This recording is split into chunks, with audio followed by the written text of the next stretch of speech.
guys, this is Tarot with Kittens, Weights, and Tarot, and today is part 2 of the Psychic Development Series exercise that I posted on Friday. So with my series, I try to post various exercises for people to utilize in order to enhance their psychic ability, or just what I consider your natural ability of just part of being a human being. You know, I don't believe that, there are people out there who are special and therefore they have special gifts. It's something that I think that everybody has. Of course, some people might be further along in their progress than others, but it is something that I do believe that people can work on, just like I mentioned, on Friday when it comes to, let's say cooking, if we want to use that analogy, that, maybe at first you don't know anything about cooking, but you can, if you study hard enough, become a pretty proficient cook. Same thing I think with psychic ability, something that we all have. You have the ability to do it, and if you put in the time and effort to get to know yourself and how to work with the environment around you or the unseen around you, you can become pretty proficient. Of course, are there some people out there that are like the Olympic athletes of psychics? Of course, but we all have different levels of gifts, and we all have a variety of ways of using our gifts. So it's good that we all don't interpret the world around us the exact same, because we don't have the exact same backgrounds, we haven't grown up in the exact same environments, etc., etc. But anyway, that's like my little mini spiel. So I'm at my computer because I have all of your comments, and the reason I like doing this series is because I can give you guys feedback, and it is a safe place in order to do so. So on Friday, I will link that video down below, Friday's video. But on Friday's video, I showed you guys somebody called Monkey Butt, and Monkey Butt has belonged to one of my kitties, and you guys had to just write in the comments what you got off of this. Did you think anything, feel anything, see something weird outside the window, like any, just write down everything, and then I would comment on it and talk about how it may connect with Mr. Monkey Butt. We call him Monkey Butt because as you see, his butt has been torn out. But anyway, let's go ahead and get to those comments. First comment comes from Shadowlander. Shadowlander says, monkey, Loki's toy. Loki has about as much energy as a little monkey. So, you are correct that Loki has a fascination with this toy, but it is not Loki's toy originally. So we do keep this in Loki's room. So it's amongst his little toys. Wally isn't really very interested in it, but Loki will toss this around every once in a while. So yes, if you're getting the Loki vibes, you are correct on that. Silver Star Priestess said, it is Wally. I see a black and white cat. I see him snuggling with it. I can see you throwing it and a cat batting it around. I feel that he had it from a younger age. I feel like it was a favorite toy. I feel like he liked to chew on it. All right. So, seeing that it is Wally's, although it is not Wally's, it did belong to a Siamese cat who looked just like Wally. So, and then the black and white cat, of course, Loki, Wally, I kind of consider that my little yin and yang. But this is one that the cat who owned it had it from a very young age, basically since he was a kitten. Loved to bat it around, obviously bite the butt out. But it was his favorite toy, so it's not like he hated the toy. He ripped its butt out with love. I mean, then we go on to global Godolets. As this is such a fun exercise, I see a black cat somewhat of a love-hate relationship with the toy. Maybe it was loved at one point or hated now loved. Thought of a garden too, smell of maybe roses.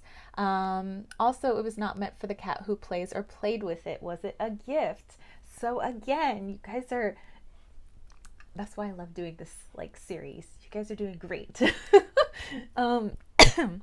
So, the black cat, that is Loki, and it isn't Loki's original toy. So if you're saying it's a gift, yes, it's gifted to Loki. and it wasn't meant for him originally because Loki didn't exist yet. Actually, Loki wasn't even born yet because Loki is 6 years old. So this is kind of like secondhand. And okay, then move on to the garden and the smell of roses. The cat who did own it is buried in our backyard, and I just put fresh roses on his grave from my garden. Moving on to Lynn the Tarot Witch. I see a man, tall black hair, holding the toy. I see a black cat kind of hugging the toy but clawing it with its hind legs, and I smell catnip. Okay, so probably the tall man, dark hair, probably more seeing the person in shadow, which would be my boyfriend. He has blonde hair. However, if you're looking at it as if the sun were behind somebody, this person would be cast in shadow and tend to look like they have dark hair or dark features. And then you said you see the black cat kind of hugging the toy but clawing it with his hind legs, and the smell of catnip. That's definitely Loki, but also the original owner of this did that too. So holding it and just like kick. Although the original cat also like loved to rip out his butt. But yeah, you are seeing Loki holding it, clawing it, as he does every once in a while. And both Loki, Wally, and this other kitten, like crazy for catnip. I know not everybody's cat actually goes crazy for catnip, but these kittens do. Moving on to Otherworld Dream Enchantress says, I first saw a little girl around 5 or 6 cuddling it and sleeping with it at night, really loving and caring for the toy.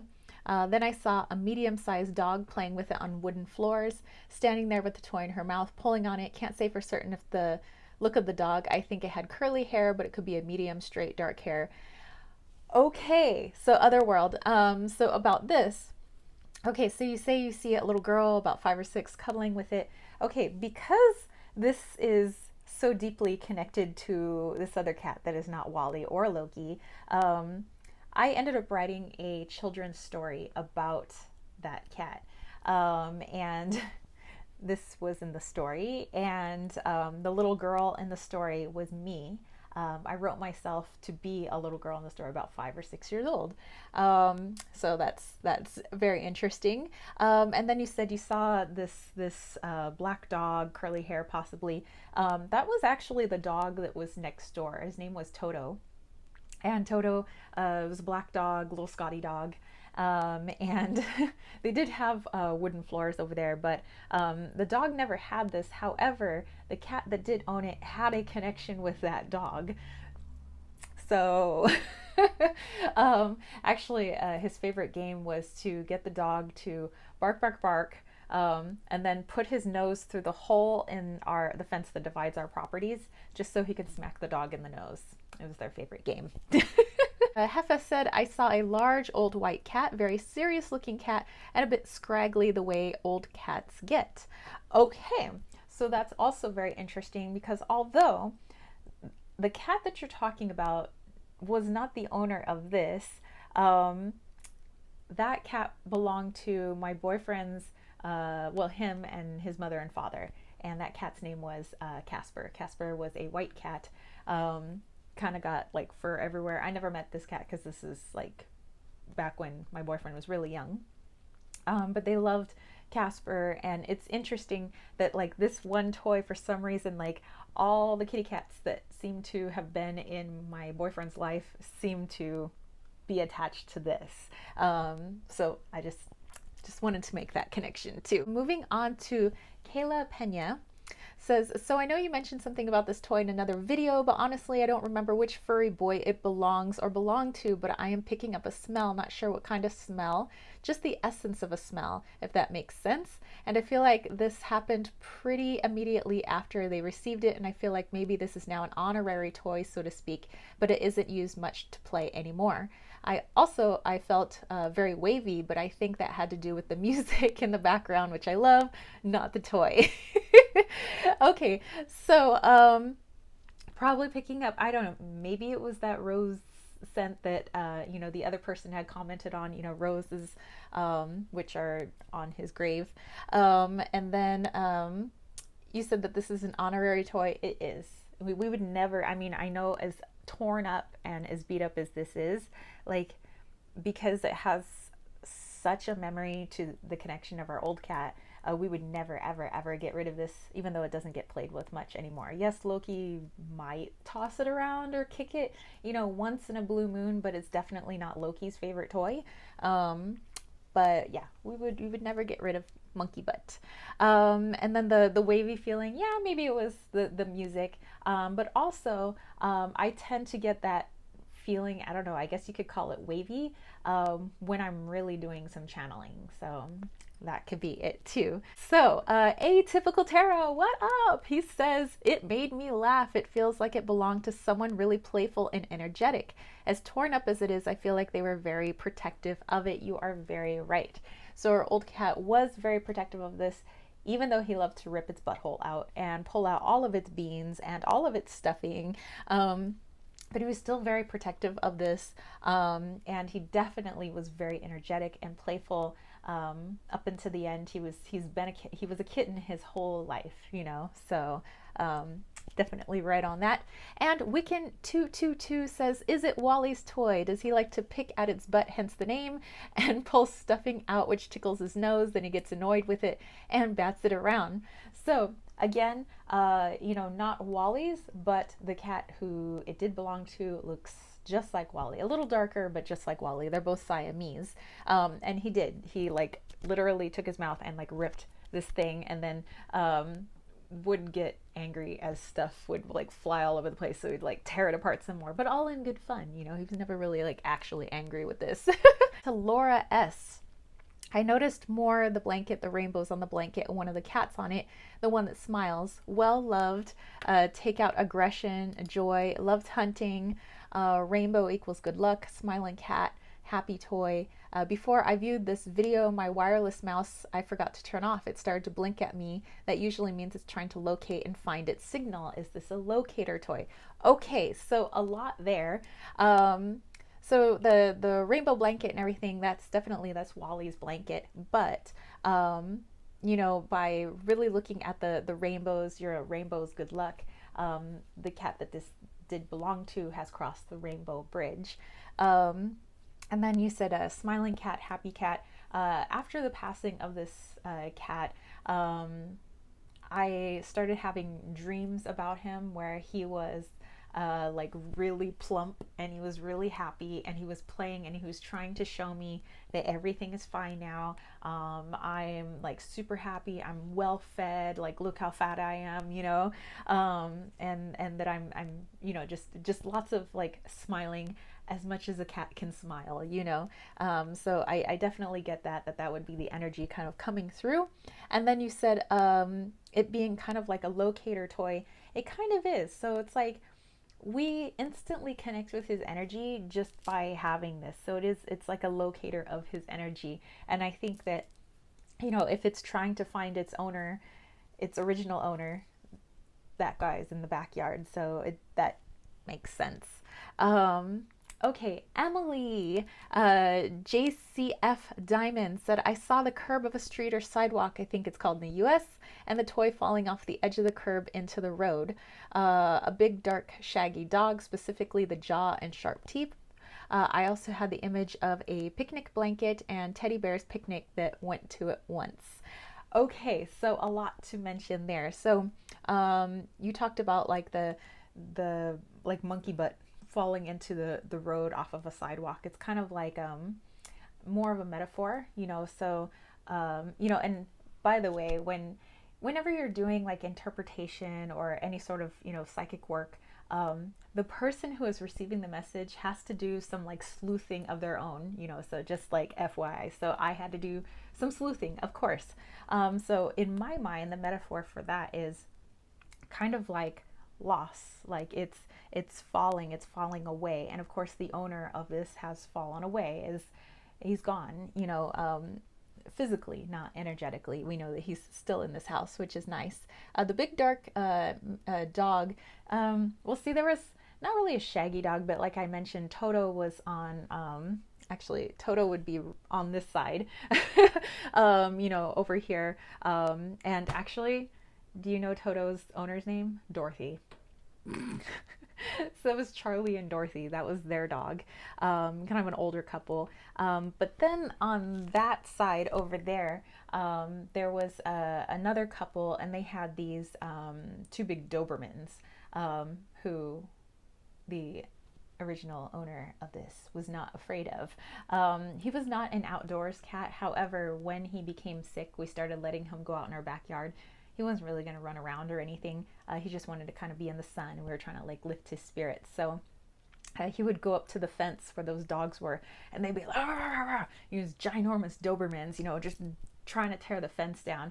And he would get up on his hind legs and he would push back on the fence, and he'd be like, "Row, row, row," like he was not afraid of those dogs. So it's interesting that those dogs came up with the big jaws and the sharp teeth, but he was not afraid of them, which also is funny because then you think teddy bear picnic, like it's almost like he was mocking them, like, "Oh, you're like just a bunch of little teddy bears," like.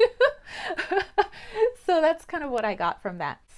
Salvamani Salem said he was kind of looking at the toys that were behind me, and he was thinking about the track of the song The Prince of Persia, and loves the color pink or red, or the pink or red and the teddy bear toys and things like that. And so definitely, the attraction to the toys that were behind me, pinks and reds, definitely love colors coming through, and I think that would just be Presley's energy showing like I'm childlike, I'm still around, I'm still a kitten basically, and that the colors coming through pink and red are love for me and my boyfriend. So definitely awesome. All right, and then Karina Herrera said, for some reason Peru came to mind, and this toy has been loved so much. Yes, he has. I know he's been torn to smithereens, but this was one of Presley's favorite toys. So yes. And Peru, that's interesting because although Peru doesn't surround our old cat, I've been doing a lot of research into South American mythology and culture, the Mayas, the Incans, the Aztecs, so it's almost as if he's saying that's a clue for you to know that I'm still here. Otherwise, how would I know that you're doing that stuff right now? So thank you. Organic Mocha, is it a secondhand toy? I saw a vintage shop. It is a secondhand toy because we now have given this toy to Wally and Loki. It's not their toy, it's a hand-me-down. So in essence, yes, it's a vintage toy, and by seeing the little vintage shop, that would just be kind of like a metaphor for this being not theirs, but kind of a hand-me-down. So there we go. Raquel Clemente says, cat, dog, nostalgic, good vibes, and death. And so yes, I mentioned before, this belonged to our old cat, and he liked the dogs on either side. Mostly he liked to really intimidate those dogs like he intimidated the Dobermans, and he loved to really mess with Toto on the other side. Actually, his favorite thing was to get Toto to bark like crazy, to get his owners to yell from the house, "Shut up!" And you could tell it like brought him some sort of satisfaction. So there's that. And definitely when we look at this, there's some nostalgia. Obviously, I'm having these memories. A lot of good vibes, and the death, yes, he did pass away. So he passed away 6 years ago. So 6 years ago, June 28th. And then Sherry Bug said Monkey Butt was a well-loved toy. I feel he was Presley's toy, like he is one of the most precious toys, still in one piece. I feel like he was lost for time. Also that his kitty took him outside or someplace that was out of the ordinary. He was a prize and was carried around a lot. Oh my gosh, Sherry Bug. So yes, you hit the nail on the head. This was Presley's toy. And he love this toy so much, and it is very precious to us now, just as it was precious to him, because now this is a reminder of Presley. It just kind of helps us keep that connection. Well, I guess it's still in one piece if you don't count all the missing beans and stuffing, but technically it's still in one piece. And it being lost for a time, it wasn't physically lost, but I kept this in a basket of like Presley's toys. Wally didn't want anything to do with them, but we can't get rid of them. We still have a basket full of them, and they're kind of in the corner in the dining room.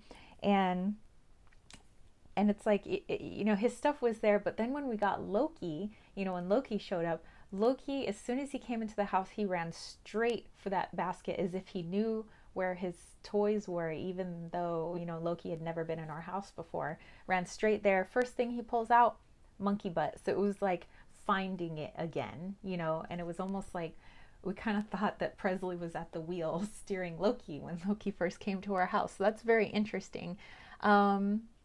And then it says, took him outside or someplace that was out of the ordinary. So now it would be out of the ordinary. It's in a room that, you know, Presley would have never have played with it in. You know, it was mostly downstairs in the dining room or in the living room. And then you said he was a prize, carried around a lot. Definitely. Like, just like this. That's how he carried him. And it was like a victory. Like, yeah, I tore your butt out. Yeah. Somehow still able to get beans out. I'm like, how is there still beans in there? Like, okay, so those were all the comments, you know, that I can see here. So thank you so much to everybody who commented. And there are people who still comment on these videos, and I always make sure to get back to your comments. So even if I don't do a video like response to your comment, I will always respond to the comments down below, you know, if I miss you in the video. Okay, so anyway, thank you guys for trying out this exercise. You know, definitely try this exercise out, you know, at your own home. So maybe have some friends of yours pull some stuff out, and then, you know, try this exercise on those items as well and see what you get. But I think you guys did great. I mean, I was able to literally connect to everything you guys had to say. And if you notice, most of you guys had wildly different ways of seeing things, yet it brought up very similar things for me, even though what you wrote may have been different from what somebody else had written. So don't ever discount your feelings, your intuition, your, you know, any of that. So that I hope this series definitely helps you gain confidence in yourself and your ability, which is very natural.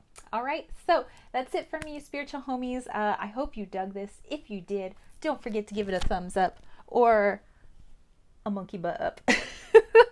Don't forget to click subscribe, and don't forget to click that notification bell for more videos just like this. And if you want to catch a reading from me, head over to www.kittensweightsandtarot.com. And if you would like to get my Wally's World Oracle, that is also on my website. This is community created and community funded, and yes, that is my little Wally Wallito. I have bracelets that I make, my room and body sprays, I have my salves, my Travel Witch altar pendants, I have my Rainbow Bridge altar pendants. I was actually wearing my Presley altar pendant yesterday. And I also have a newsletter that's free for you to sign up. I hit your inbox once a month. That's the only time I email you anything, like up and down, I swear. And it's the first of every month. It has witchy DIYs, arts and crafts DIYs, crystals that I'm using, decks that I'm using, teas that I'm drinking, just, you know, all kinds of other goodness. So if that interests you, definitely sign up. And if you want to throw a little love my way, think about joining the KWT tribe over at patreon.com/kittensweightsandtarot. Lots of free stuff for you guys. I definitely make sure that my boys get some treats with the donations from Patreon, because sometimes some people are like, could you make sure that like Wally and Loki are getting some treats? I'm like, they're definitely getting some treats, but it also helps out the channel so that I can help more people. I could do more with my videos. I want to do meetups in the future when that can like become a thing again, you know. But anyway, that's it for me, spiritual homies. I will catch you later. Peace, love, and chicken grease. Peace out.